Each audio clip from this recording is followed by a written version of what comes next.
I'm going to do another chapter. Chapter 9, Ralph Takes Command.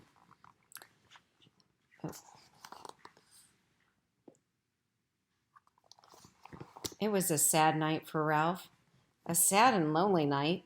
If he went back to the mouse hole, his mother was sure to worry him with embarrassing questions about the motorcycle. She would also expect him to clean up after the family reunion. If he took off the crash helmet, he could squeeze under the door and explore the hall on foot. But he could not bear to part with the helmet. And, anyways, he had no desire to travel by foot, where he had once ridden with such noise and speed. Ralph scurried through shadows on the floor to the curtain, which he climbed to the window sill. There he sat, huddled and alone, staring out into the night, listening to the kissing sounds of the bats as they jerked and zigzagged from the eaves of the hotel through the pines and back again. Around the window, the leaves of a Virginia creeper vine shifted in the breeze, and down in the lobby, a clock struck midnight. An owl slid silently through the night across the clearing of the parking lot, from one pine to another. Ralph could remember a time when he had envied bats and owls for their ability to fly, but that was before he had experienced the speed and power of a motorcycle. Early in the morning, the smell of bacon drifting up from the kitchen brought back all Ralph's dreams of the ground floor. It was not long until he was embarrassed to discover that Keith was awake and lying quietly in bed watching him. "Hi," said Keith. "Oh, hello." Ralph wished he had returned to the mouse hole before dawn. "Well, I guess it's about time for me to go home to bed." Keith sat up. "Don't go yet. Wait until my folks get up." Ralph leaped to the floor. "I didn't think you'd want to talk to me after I lost your motorcycle." "I may never have another chance to talk to a mouse." Ralph was flattered. It had never occurred to him that a boy would consider talking to a mouse anything special. "What would you like for breakfast?" asked Keith. "You mean we still get room service?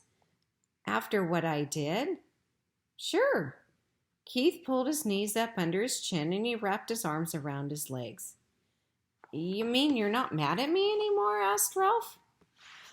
"I guess you might say I'm mad, but not real mad," Keith decided. "I've been lying here thinking it wouldn't be right for me to be real mad because I get into messes myself. My mom and dad tell me I don't stop to use my head." Ralph nodded. "I guess that's my trouble too. I don't stop and use my head." "They say I'm in too much of a hurry," said Keith. "They say I don't want to take time to learn to do things properly." Ralph nodded again. He understood. If he had waited until he had learned to ride the motorcycle, he would never have ridden off the bedside table into the wastebasket. "I'll never forget the first time I rode a bicycle with handbrakes," reminisced Keith. "I took off down a hill. I had always ridden bicycles with foot brakes, and when I got going too fast, I tried to put on foot brakes, only there weren't any." "What happened?" Ralph was fascinated. "By the time I remembered to use the handbrakes, I hit a tree and took an awful spill." Somehow, this story made Ralph feel better. He was not the only one who got into trouble. "The hard part is," continued Keith, "I am in a hurry. I don't want to do kid things. I want to do big things. Real things. I want to grow up." "You look pretty grown up to me," said Ralph. "Well, maybe to a mouse," conceded Keith, "but I want to look grown up to grown-ups." "So do I," said Ralph with a feeling. "I want to grow up and go down to the ground floor." "Everybody tells me to be patient," said Keith, "but I don't want to be patient." "Me neither," agreed Ralph. Someone stirred next door in room 216. "Well, I guess I better be running along," said Ralph. "Say, about that breakfast." "Sure. What do you want?" How about some bacon? Suggested Ralph, remembering the fragrance that had floated up to the windowsill. And some toast? With jelly, agreed Ralph, and ran off to the mouse hole, eager to tell his family things were not so bad after all. They were still entitled to room service. But when Ralph reached the mouse hole, he found pandemonium. His brothers and sisters and cousins were huddled, squeaking with fright. His mother picked up a bunch of shredded Kleenex and put it down again, only to pick up another bunch as if she did not know what to do with it. Uncle Lester and Aunt Dorothy were there too, stuffing crumbs into their mouths as if they expected to never eat again. Dear me, Ralph's mother was saying. Whatever shall we? Oh, Ralph, there you are at last. Where on earth have you been? Never mind, we haven't time. Time for what? Asked Ralph. What's going on around here anyway? The housekeeper, your Uncle Lester, the sheets. Oh, do be quiet, everybody. Ralph's mother was so agitated she could not tell her son what was wrong. Uncle Lester swallowed a mouthful of crumbs. It's like this, Ralph. The housekeeper discovered a hamper full of sheets and towels and pillowcases with chewed holes in them. Uh-oh, thought Ralph. Whatever happened was all his fault. He might have known. I heard her telephoning the manager about it from her office, continued Uncle Lester. The manager came up and called in all the maids and the bellboys, and everyone had to look at the holes chewed in the sheets. It was quite a powwow. That means a gathering, large gathering. The motorcycle, thought Ralph. What happened to the motorcycle? There might be a chance it didn't go into the laundry after all. You didn't happen to see a motorcycle in the housekeeper's office, did you? He ventured. I was listening, not looking out, said Uncle Lester. I am not foolhardy like some people around here. Ralph, you know what this means. His mother managed to pull herself together to say that much. It means war on mice, said Aunt Dorothy ominously. It means traps, poison, said Uncle Lester. Who knows? This time the management might even spend money on an exterminator. We shall have to flee. There's nothing else to do. And if we flee, the owls will get us, said Aunt Ralph's mother, causing the brothers and sisters and cousins to set up an awful squeal. Shh!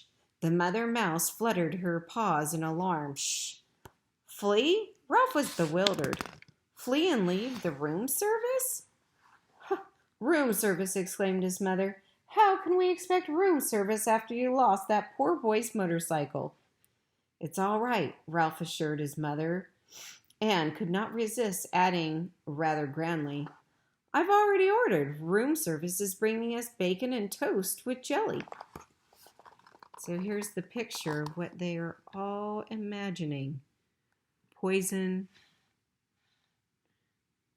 traps, and then owls running after the mice. Or owls. Or owls. This news silenced everyone. A breakfast of bacon and toast with jelly delivered to the mouse nest without first being dropped on the carpet was not to be abandoned lightly. We want some jelly! We want some jelly! All the little cousins began to squeak.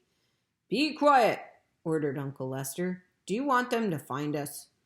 Ralph knew that no matter what the others chose to do, he was not going to flee from the hotel, not until he found what happened to the motorcycle. He was very sure of this, and all at once, he felt calm and clear-headed, as he had never felt before. He knew exactly what his family should do. Be quiet, everybody, Ralph ordered, standing up straight so all his relatives could see him.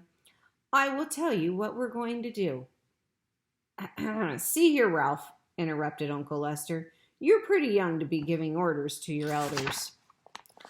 Now, Lester, said Aunt Dorothy, let's listen to Ralph. After all, he has our food brought up by room service.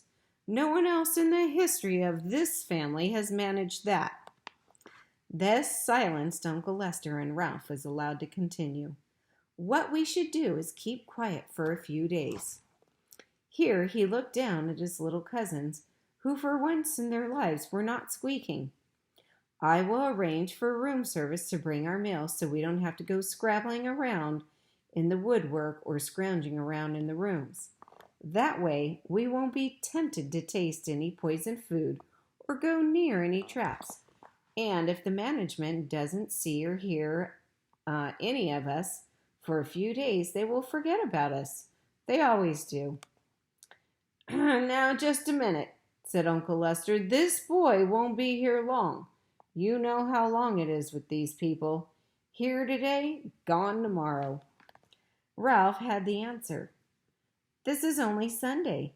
He will be here till Tuesday because Monday's the 4th of July, and his father says he won't drive in holiday weekend traffic. He always brings us plenty, and if we don't stuff ourselves, we can save enough to last until the management forgets us. Uncle Lester nodded thoughtfully. That seems like a sound idea.